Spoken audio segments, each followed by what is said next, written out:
Welcome to Deep River Farm. Well, we're out here in the garden early this morning. We had some passing thunderstorms go through yesterday, and we got a little rain.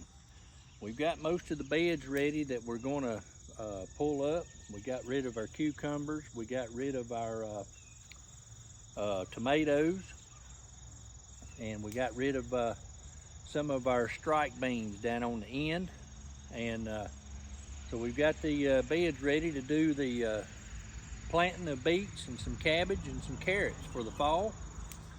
So our next step is we're gonna kind of till this up a little bit with the tater digger and kind of stir up everything. We're gonna go ahead and put a little fertilizer in the bed. That way the nutrients are going to be back in the soil a few weeks before it's time to plant.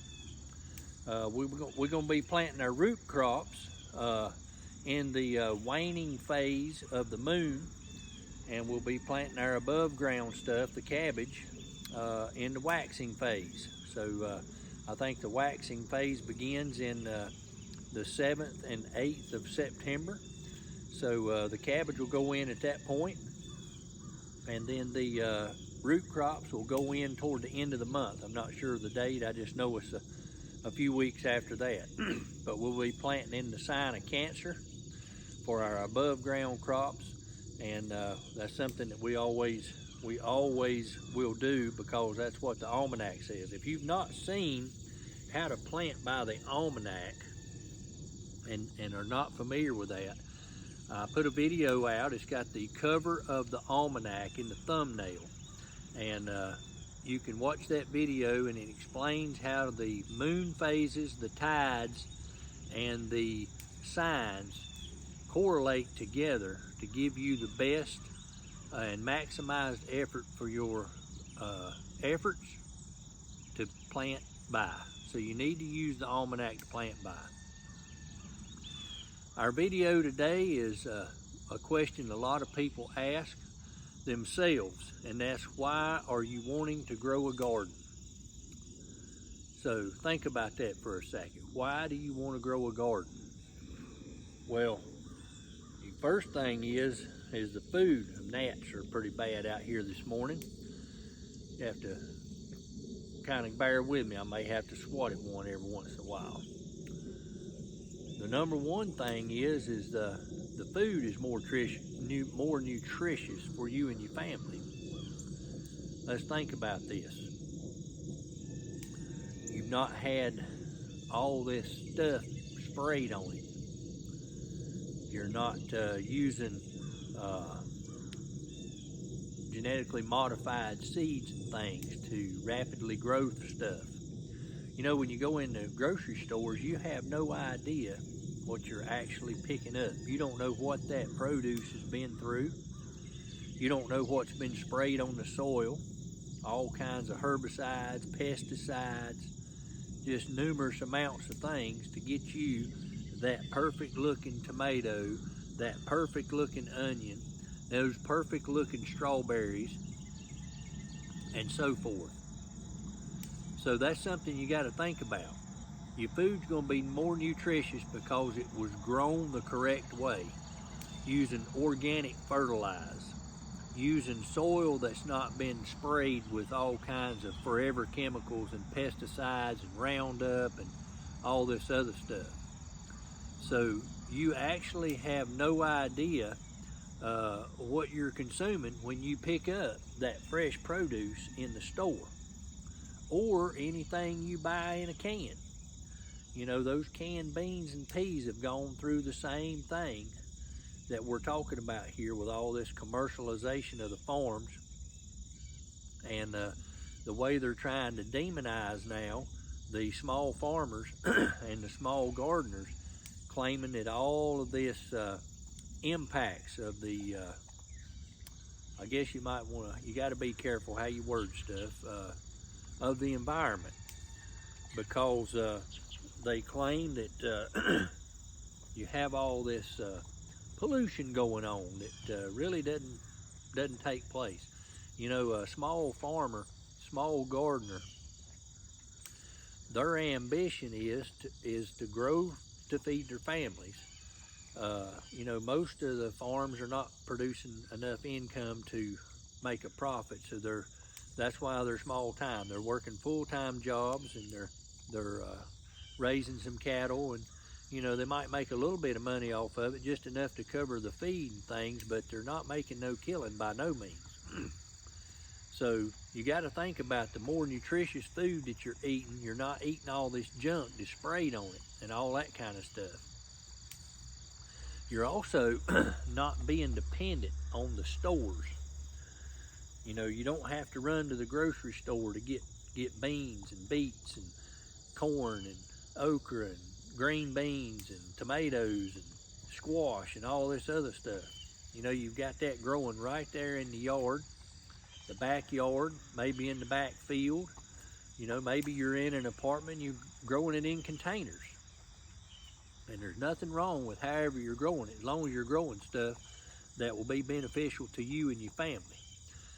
That helps you be more self-sufficient if you're not having to depend on the stores and things for food.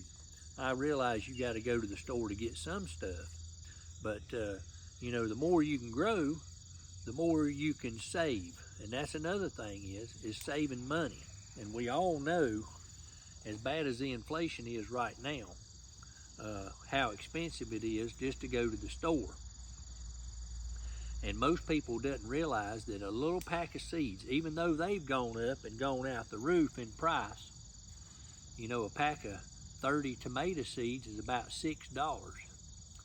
However, those 35 tomato seeds brings up 35 plants. Look at all of the tomatoes you have.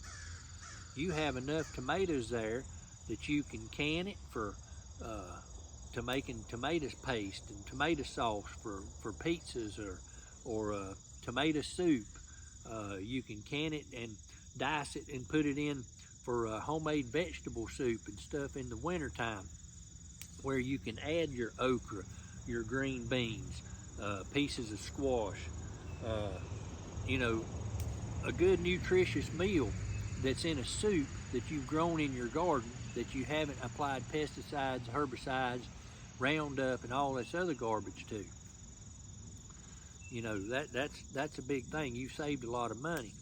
And those seed packets typically in return can return you 50 times your investment in those seeds. Whether that's in saving food and canning it, or maybe selling it to your friends, neighbors, you know, at the farmer's market or whatever. That's something that you need to think about. 50 times the profit per seed packet. So think about that. That's what you're saving, or that's what your profit could be. Another thing is your self-satisfaction in knowing and growing mentally and knowledge-wise on how to grow stuff. Some people view it as a therapy. You know, it's a lot of hard work doing this. You're gonna sweat, you're gonna get your hands dirty, you're gonna breathe the dust. But you know, that's better therapy than sitting in the recliner doing this with a cell phone. Now you do have to, if you don't know a whole lot about it, you need to watch some educational videos on how to grow stuff and do things like that. That's the purpose of this channel, is to teach people how to be more self-sufficient in growing things as we're growing this big garden out. Now this trellis here that's got these beans on, you can see that I've got them dried. We're going to be shelling these and using these for seeds. These are heirloom green beans, or half runners. But my trellis here, as you can see, is about 6 feet tall, and it runs 64 feet. Now these beds are 4 foot by 8 foot, and the reason that is I can reach across them and work them from each side. They're not too wide. But I've got 2 rows of beans. I got one growing on the outside, and I've got one growing just on the inside of the string. So that gives me 2 rows, 64 times 2. You see where I'm going with this, 128 feet. All right. On the other side, I've got Blue Lake green beans. That's 64 feet. I've got 2 rows on the other side of that. Same setup, one forward of the string, one back of the string. So there's another 128 feet of green beans. And we've got 25 gallons off of our trellises of green beans alone this year. We've had a tremendous crop of green beans.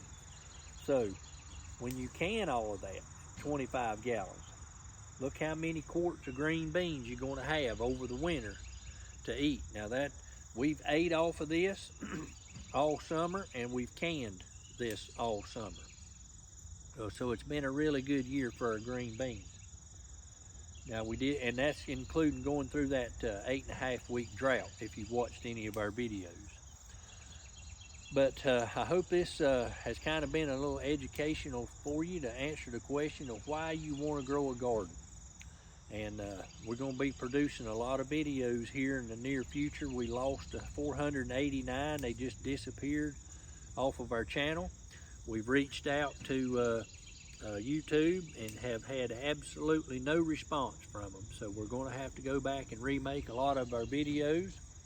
So bear with us if you've seen them. If you haven't and you're new to the channel, get ready, because they're coming.